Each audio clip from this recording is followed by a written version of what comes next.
Boom, and welcome to another episode of Nobody Watching. Because of the gift of technology, we enjoy a greater level of connection to things, people, companies, and more than ever before in recorded history. It doesn't matter if it's things we like or things we don't like. That connectivity cuts both ways.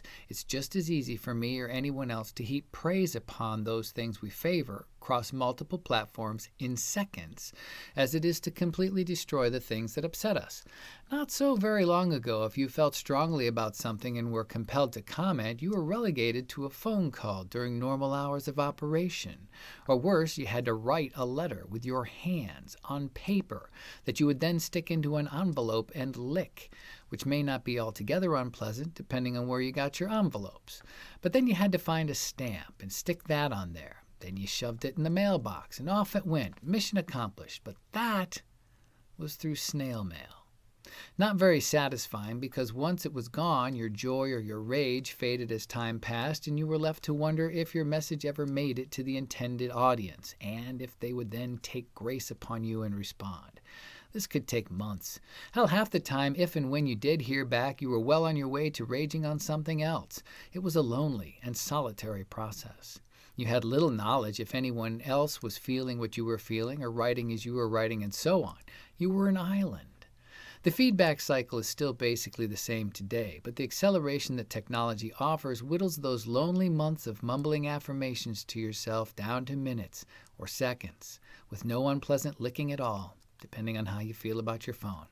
And by the way, if you are still licking your email or other messages before you send them, just stop. That's icky.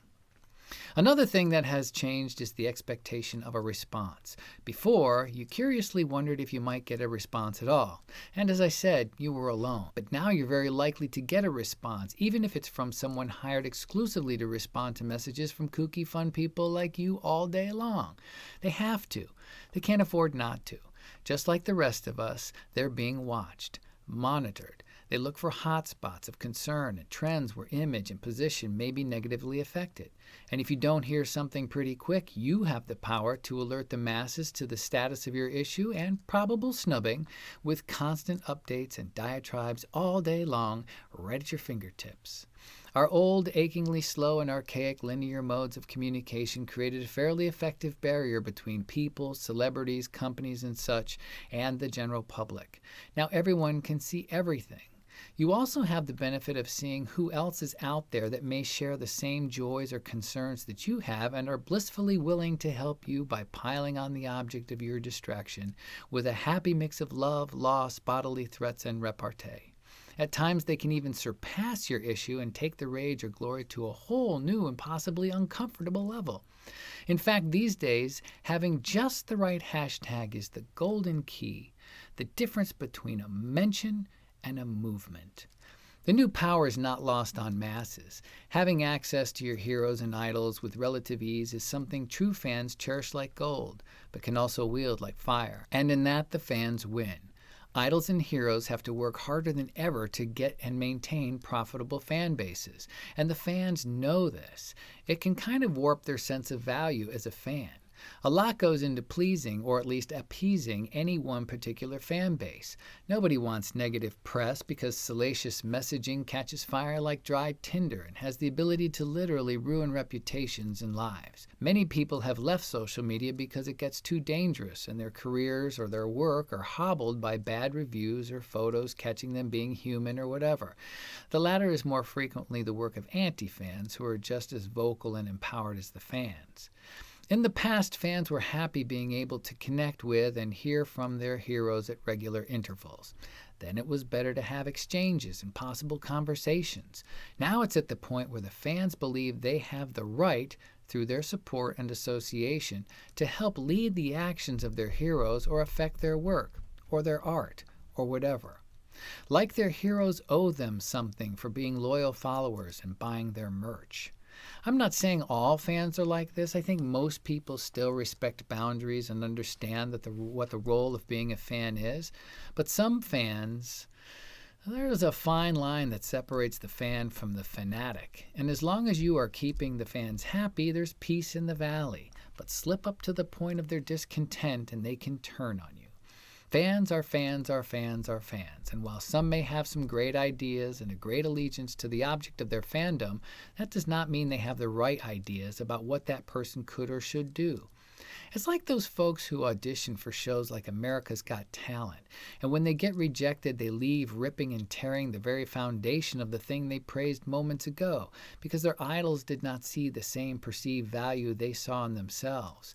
They did not let them in to walk amongst the stars. They cannot see and cannot accept that they might not be who or what they thought they were, at least in that moment.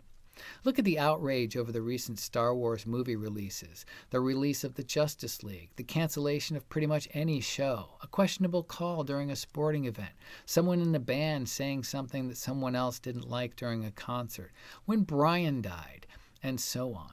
Each event, an event like it, triggered wave upon wave of fan response that covered the spectrum and generated actions. It's amazing how much the fans know. They know everything. And they're always right, without exception, as far as they know. A spurned fan can become a substantial thorn in the paw of the creator, producer, or whatever. And these kinds of fan-trums can lead to Fan-demonium. It's not good. It's not pleasant. And especially not good for regular fans who understand where they fit in the whole thing. I've had a few exchanges with people with whom I'm a fan, but I would not use that to instill the notion that we are close friends or have some sort of deeper association. Not that I wouldn't be open to it, but I'm sure they have things to do, and I don't need any more people looking at me like I'm crazy. I'm a fan. I'm not a fan of fanaticism.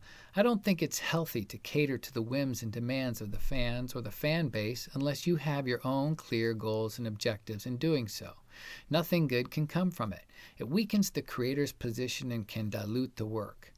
Bowing down to the fan base gives them more power, and they will take everything they can get and then demand more. Then what have you got? If you are someone who has fans, respect the base for what they are and what they do for you. They support you and promote you, so you owe them your best work and your thanks. But you don't owe them your soul or your freedom of self-expression or your right to pursue your personal and professional goals. Remember, they came to you for what you offer, not because you gave them what they asked for without limits and boundaries. They should stay for the same. And if you're a fan, be a good, respectful fan who appropriately supports your heroes for what they provide you. If you're a bad fan, check your business and lock that crazy down. Nobody needs that. And we'll see you next time.